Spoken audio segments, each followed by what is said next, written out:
नमस्कार, आदाब, ज़िंदगी ज़िंदाबाद। मैं हूं आपका दोस्त और होस्ट संजीव शाद और इस वक्त आप देख रहे हैं टू द पॉइंट। और पॉइंट टू पॉइंट ये है कि 75 साल की उम्र में आज भी डबवाली का इतिहास लिख रहे हैं मास्टर के दिलावर जी। 1944 में आपका जन्म हुआ और तब से लेकर आज तक कला के क्षेत्र में, लेखन के क्षेत्र में और रंगमंच पर अनेकों अनेक अपनी अमिट यादें छोड़ी हैं। तो गुरुदेव नमस्कार। नमस्कार। आजकल क्या कर रहे हैं इस 75 साल की उम्र में? आजकल मैं कोशिश कर रहा हूँ कि डबवाली के बारे में कुछ जानकारियाँ इकट्ठी कर सकूँ और लोगों को बता सकूँ कि हमारी डबवाली का जन्म कब हुआ, यहाँ कब हमारे रेलवे स्टेशन हुआ, कब यहाँ व्यापार कैसा था, 47 से पहले यहाँ क्या दशा थी और आज क्या दशा है, ताकि आने वाली पीढ़ी भी इसे याद रख सके भी हमारा डबवाली शहर कैसा था और आज उसका रूप कैसा सुंदर बन गया है। क्या बात है। और दोस्तों, एक बात बड़ी हर्ष का विषय ये भी है कि बुज़ुर्ग जो लोग होते हैं अक्सर बीते हुए समय की बात करते हैं, लेकिन ऐसे बुज़ुर्ग जो आने वाली पीढ़ी को, यानी कि मौजूदा पीढ़ी को भी बताते हैं कि शहर की आबो हवा कैसी थी और आजकल कैसी है, इतिहास क्या था और भविष्य कैसा होगा और वर्तमान कैसा होगा। निश्चित तौर पर इन आँखों ने पूरे शहर को बदलते हुए देखा है और मैं देख रहा हूँ कि इनकी किताब के अंदर ऐसे हर शख्स का नाम है जिसने इस शहर के लिए कुछ न कुछ किया है। और मास्टर के दिलावर जी, जिनका नाम कुरडाराम जो है, और विशेष तौर पर एक शिक्षक की भूमिका भी समाज में निभाई है और हज़ारों विद्यार्थियों को शिक्षा दी है और जय श्री रामनगर नाट्यशाला के मुख्य निर्देशक भी हैं। तो मैं नाट्यशाला से ही बात शुरू करता हूं। गुरुदेव, जय श्री रामनगर नाट्यशाला, यहाँ आप रामलीला में कब आए? कौन सा वर्ष था वो? वर्ष 1960 में जब मैं पढ़ा करता था, तभी से मेरी रुचि रामलीला में थी। तो हमने 1960 में एक रामलीला शुरू की जिसका नाम रामनगर नाट्यशाला, क्योंकि ये नगर में ही रहा करते थे, तो वहीं से ये इस रामलीला का मंचन शुरू किया 1960 में। और तब कौन कौन से कलाकार आपके साथ थे? मेरे साथ कलाकार थे सरदारी लाल मिड्डा, ओम प्रकाश वधवा, भगवान दास सडाना, वेद अरोड़ा और लाजपत राय वधवा और इंदर सिंह और ऐसे प्यारे लाल जी। और हमारे साथ हंसराज जी को जो डाकखाने में काम किया करते थे। अरे वाह, वो भी थे। हाँ, अच्छा गुरुजी, ये बताइए कि उस वक्त जब आपने पहली रामलीला की तो क्या बजट था रामलीला का? बजट तो सिर्फ 34 रुपये 80 पैसे था हमारे पास।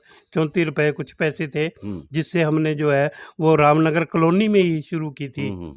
वहीं से ये इसका स्टार्ट शुरू हुआ, जिसके मुख्य बालाराम जी डोडा और श्रीमान जो है वधवा साहब थे, जिन्होंने तब रुचि कैसी थी लोगों की? लोगों की रुचि थी कि रात के 9 बजने से लेकर सुबह 3 बजे तक, 2:30-3 बजे तक रामलीला चला करती थी और लोग बड़े आराम से नीचे बैठ के देखा करते थे। कभी कोई शोर शराबा या दंगा फसाद नहीं हुआ करता, बल्कि प्रेम से बैठ के जो है कॉमेडी देखने के लिए भगवान दास सडाना और वेद अरोड़ा और ब्रज महेंद्र की कॉमेडी देखने के लोग स्पेशल डिमांड किया करते थे। अरे वाह वाह। अच्छा गुरुजी, एक बात बताइए, उस वक्त ना तो इतना बड़ा साउंड हुआ करता था और ना इतनी बड़ी लाइट्स के प्रबंध होते थे, तो आप कैसे मंच को बनाते थे? ये कैसे करते थे आप? मंच बनाने के लिए जो है वो लोगों को घरों से बेंच, जो बड़े बड़े तख्त पोष थे, वो मांग के लाया करते, उनको जोड़ कर स्टेज बनाया करते और बल्लियां लेकर उनको 2-2 बल्लियों को जोड़कर उनको बांध कर उनका स्टेज बनाया करते थे, जो कि बड़ा जोखिम का काम होता था। उसमें कई दिन लगते थे बनाने में। साउंड के लिए जो है लोग चुपचाप रहते थे। साउंड ज़्यादा नहीं था, थोड़ा था। सिर्फ एक या 2 माइक हमारे पास हुआ करते थे और बाकी जो है वो इतना ज़्यादा साउंड नहीं, जितना अब होता है उतना नहीं था। लाइट भी 2-4 बत्तियाँ हुआ करती थी, लेकिन लोग बहुत प्रेम से बैठ के देख लिया करते थे और सुन लिया करते थे। क्या बात है। और लोग बड़े प्रेम से देखा करते थे, लेकिन आज के दौर के अंदर रामलीला का बजट लाखों रुपए में पहुंच चुका है। लाइट्स भी बड़ी बड़ी, साउंड्स भी बड़े बड़े, और लोगों के बैठने के लिए कुर्सियों का भी प्रबंध हो गया है। और बदलते दौर को भी गुरुदेव ने देखा है। और मैं गुरुदेव आपसे जानना चाहूँगा कि आपका नाम तो कुरडाराम है, जी। और दिलावर कैसे साथ में जुड़ा, यानी कि लोग आपको दिलावर के नाम से जानते हैं, के दिलावर के नाम से, क्या कहानी है इसके पीछे? ये एक 1968 में हमने एक ड्रामा किया था जिसका नाम था डेढ़ रोटी। अच्छा जी। उसमें दिलावर खान का एक रोल था जो कि मैंने किया था। हम्म। तो लोग मेरे नाम को तो नहीं जानते, लेकिन दिलावर मुझको जो है दिलावर दिलावर खान कहने लगे। बाद में जो है लोग दिलावर के नाम से ही तकरीबन जानना शुरू कर दिया। जब भी कोई मिलता कहता ये यार वो ड्रामे वाला दिलावर है। तो तभी से ये नाम जुड़ गया। तो मैंने सोचा चलो लोगों को याद रहता है, चलो यही नाम सही। तो मैंने भी नाम ये स्वीकार कर लिया और सभी प्यार से मुझे है दिलावर ही कहते हैं। क्या बात है दोस्तों, ये बहुत बड़ी बात होती है कि जब कोई किरदार निभाता है कलाकार, और उस किरदार को जब लोग देखते हैं तो निश्चित तौर पर उसे वही किरदार समझने लगते हैं और उसी किरदार का नाम हमेशा जुड़ जाता है।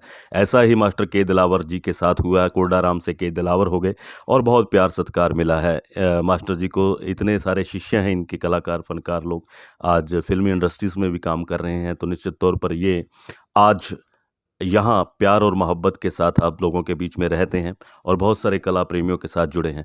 गुरुदेव, मैंने सुना है कि आपने अपनी जीवनी भी लिखी है।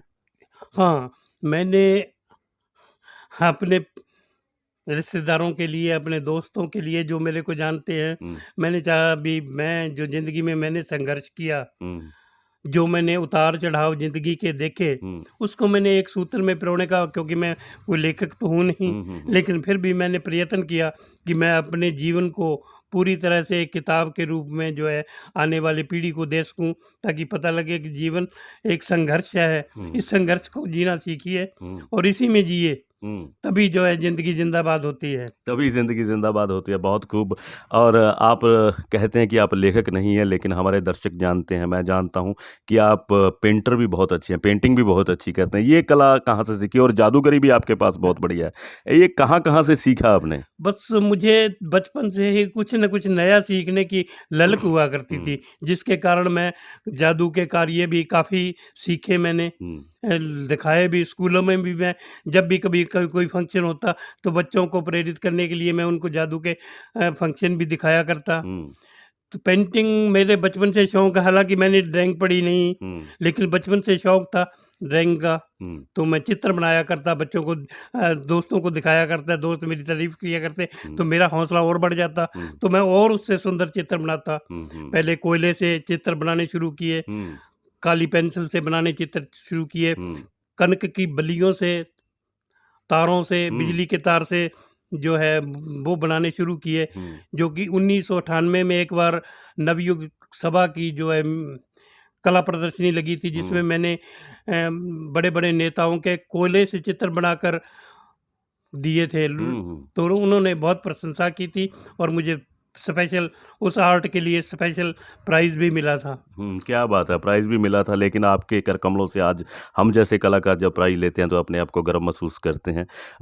मास्टर जी, एक बात और, रिटायरमेंट के बाद अक्सर लोग कहते हैं कि अब बस ज़िंदगी का अंत है, यानी कि ज़िंदगी के हम तीसरे पड़ाव में जा रहे हैं, बुढ़ापा जिसे कहते हैं। क्या आप पर कभी ऐसा हावी हुआ है कि कला क्षेत्र के अंदर कि यार अब नहीं, बस हिम्मत हार चुका हूँ, या फिर हिम्मत ज़िंदगी जिंदाबाद, क्या कहना चाहेंगे? नहीं, ज़िंदगी जिंदाबाद होनी चाहिए। हम रिटायर्ड तो हो गए हैं, लेकिन रिटायर होना नहीं चाहते ज़िंदगी से। ज़िंदगी जीना चाहते हैं। जितनी भी ज़िंदगी है उसको खुशी, हंसी खुशी से और नए नए अपने को मस्त रखने के लिए हर कार्य बड़ी खुशी से करने के लिए प्रेरित करना चाहिए और ऊर्जा बनी रहती है। आपने एक बार 1962 के अपने सहपाठियों के साथ यहाँ प्रोग्राम भी किया। 1962 में जो 10वीं क्लास में थे शायद, हाँ, हाँ, उन सब लोगों को इकट्ठा भी किया। अब भी अपने सहपाठियों के संपर्क में हैं आप? हाँ, बिल्कुल। जो हमारे साथी थे उनको हम भूल नहीं सकते, क्योंकि उस समय जो साथी थे वो इतने पक्के और इतने अच्छे थे कि उनको हम भुला नहीं सकते।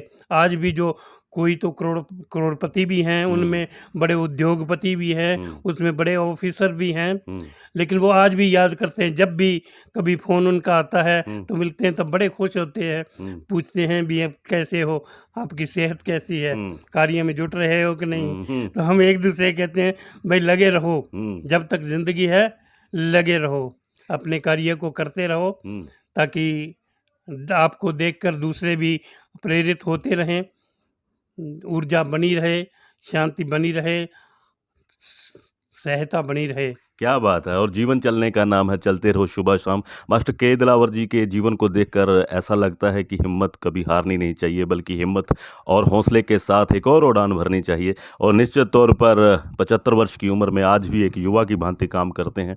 मैं देखता हूँ अक्सर दोपहर में भी बाज़ार में, सड़कों पर देखते हैं शहर के बारे में, और शहर के बारे में जो किताब लिख रहे हैं वो आप सबके सामने होगी। डबवाली कितना बदल गया आपकी नज़र में? डबवाली जब 47 तक जो इसकी आबादी जो 1950 में तकरीबन 7-8 हज़ार थी, और इसमें से केवल 5 ही वार्ड थे, 5 मेंबर हुआ करते थे कमेटी के, और आबादी जो है बहुत कम थी, क्योंकि यहाँ मुस्लिम आबादी थोड़ी ही थी, जो कि यहाँ से चले गए। मारकाट भी बहुत कम हुई। ये तो भगवान का शुक्र है कि लोगों ने यहाँ जो है वो ज़्यादा उत्पात यहाँ नहीं हुआ। लेकिन मैं बीच में आपसे रोकना चाहता हूँ। देश का बंटवारा 1947 में हुआ। आपकी उम्र लगभग 3 साल या 4 साल रही होगी उस वक्त। कुछ याद है आपको? याद मुझे इसलिए है कि हमारे बुजुर्ग जब शाम को सारे बुजुर्ग इकट्ठे गलियों में बैठते थे, उनके साथ मैं भी बैठा रहता, तो वो बातें बताया करते, वो जहन में मेरे अब तक भी गूंजती रहती है। भी हम इस तरह आए, मुसलमान इस तरह भाईचारा था हमारा, हम आपस में कैसे रहते थे, और क्या क्या कुछ हुआ। तो उन्हीं को सुन सुन के वो बचपन से ही जो है वो दिमाग में ये घर कर गई कि ये इस प्रकार ये ऐसे हुआ। वो सारी बातें बताते रहते, मैं उनको सुनता रहता। ये सुनने की और देखने की मेरी इच्छा बचपन से ही थी, इसी को मैंने बरकरार रखा। तो मैं मंडी के हर पहलू, हर स्थान पर, हर जगह मैंने घूमा, देखा। विभाग के जो बुजुर्ग हमारे कहते हैं क्या ठीक है, यहाँ जोड़ था, यहाँ डिग्गियाँ थी, या यहाँ, मैं उनको देख के आया करता, ताकि मुझे तसल्ली हो जाए। विभाग के जो हमारे बुजुर्ग कहते हैं वो ठीक है। वाकई उनकी बातें जो है वो आज भी मुझे ना एक स्वप्न की तरह याद रहती हैं। अरे क्या बात है, एक स्वप्न की तरह याद रहती हैं। और आपकी जो बातें हैं वो कहानियों की तरह लोगों के बीच में रहेंगी गुरुदेव। और गुरुदेव, मैं आपसे निवेदन करूंगा कि आप अपने मुखारबिंद से जो नई पीढ़ी है, नए बच्चे हैं, उनको क्या संदेश देना चाहेंगे? मैं उनको कहना चाहूँगा, ज़िंदगी जीने का नाम है, इसमें अपना हौसला मत हारिए। ज़िंदगी के उतार चढ़ाव, दुख सुख सभी आते हैं, लेकिन उन सुख दुखों को भूलकर अपनी ज़िंदगी जीना चाहिए, और दूसरों के लिए भी जीना चाहिए। अपने लिए तो जिएं, दूसरों के लिए भी जिएं, ताकि लोग आपको याद रख सकें, ताकि लोग जो है आपके प्रशंसा कर सके। ना करें कोई बात नहीं, इस बात के लिए कोई नहीं, लेकिन आप अपना कार्य करते रहें, जिंदगी को आगे बढ़ाते रहें। जिंदगी चलने का नाम ही है, और जिंदगी आगे बढ़ती रहती है दोस्तों। और जिंदगी उसी की होती है जो ज़िंदगी को जी लेता है। और मास्टर के दिलावर जैसे इंसान ज़िंदगी को जी रहे हैं, और ज़िंदगी के कुछ मतलब, कुछ मायने निकाल रहे हैं एक किरदार की तरह। हमें भी इनसे बहुत कुछ सीखने को मिलेगा। आप भी इनसे मिलिए, बैठिए इनके पास, और डबवाली की अनेकों अनेक कहानियाँ सुनिए, और इनके कंठस्थ हैं कहानियाँ। तो आइए हम इनसे मिलते रहेंगे, इनकी बातचीतों का आनंद लेते रहेंगे, और बहुत जल्दी इनकी किताब डबवाली कैसी थी, कैसी है और कैसी हो गई का एक संस्करण आप सबके सामने होगा। तो मैं गुरुदेव आपसे इजाज़त चाहूँगा। बहुत बहुत धन्यवाद। लेकिन मैं ये पूछना चाहूँगा कि आपको गाना भी आता है? ना, मैंने ज़िंदगी में गाना कभी नहीं गाया। लेकिन डायलॉग तो बोला होगा? हाँ, डायलॉग ज़रूर। रामलीला में रोल मैंने रावण, दशरथ और बाली का ही किया है 2, बाकी तो ड्रामों में ज़्यादातर रोल करता रहा हूँ। तो चलिए फिर चलते चलते एक डायलॉग हमारे दर्शकों को सुना दीजिए, दशरथ का रोल। रानी, अगर कोई मुझे इंद्र का राज भी दे तो मैं राम की सौगंध ना खाऊं, राम की सौगंध खाकर मुकर जाऊं। धिक्कार है मेरी जबान पर, लानत है रघुकुल की आन पर। रघुकुल रीत सदा चली आई, प्राण जाए पर वचन न जाए। क्या बात है दोस्तों, बहुत खूब। हजारों हजारों मिजाज सहता है सर्दी और गर्मी के, यूं ही दोस्तों कोई पेड़ बड़ा नहीं होता। हमारे बुजुर्गों का साथ हम पर बना रहे, और जितने भी बच्चे हैं उनसे मेरा विनम्र निवेदन कि अपने बुजुर्गों के पास बैठें, कहानियाँ जरूर सुने। बेशक आपके पास मोबाइल है, व्हाट्सएप है, फेसबुक है, लेकिन ऐसा गूगल बाबा भी हम सब के बीच में है, परिवार में होता है, जिसको सब कुछ पता होता है। कुछ पल उनके लिए निकालिए और मुस्कुराकर अपने बुजुर्गों के पास बैठकर कहिए, जिंदगी जिंदाबाद जिंदाबाद। आईना सी होती है जिंदगी, तू भी मुस्कुरा तो वो भी मुस्कुरा देगी। हुनर सब में होता है, तो चलो फिर करते हैं हुनर की बात। टू द पॉइंट, जिंदगी जिंदाबाद।